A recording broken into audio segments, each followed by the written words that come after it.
Salam dəyərli izləyicilər, bu deputat parlamentdə bir dəfə də danışmayıb. Bir var söz gəlişi, bir də var həqiqətən də bir dəfə də danışmayıb və Yeni Sabah deməli açıq mənbələrdə millət vəkili Bədəl Bədəlovun parlamentin hər hansı iclasında çıxış eləməsi haqqında məlumatın olmadığını yazır və Bədəl Bədəlov 23 yanvar 2024-cü ildə 96 sayılı Goranboy Naftalan seçki dairəsindən Milli Məclisə seçilib və o deputat olduğu 22 ay ərzində parlamentin iclaslarında bir dəfə də olsun çıxış eləməyib. Yəni susmaq qızıldır.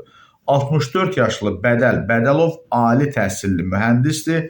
2018-ci ildə dissertasiya işini müdafiə edərək texnika elmləri üzrə fəlsəfə doktoru adını alıb və ən maraqlı məqam nədir? Bədəl Bədəlov Milli Məclisin iclaslarında danışmağa həvəs göstərməsə də yaradıcılığa xüsusi münasibəti ilə seçilir. O, ölkənin ictimai-siyasi həyatında baş verən hadisələrlə bağlı tez-tez iqtidar mətbuatında iri həcmli məqalələrlə çıxış edir. Yəni, deputatın danışmaqla yox, amma yazmaqla arası çox yaxşıdır deyilənə görə.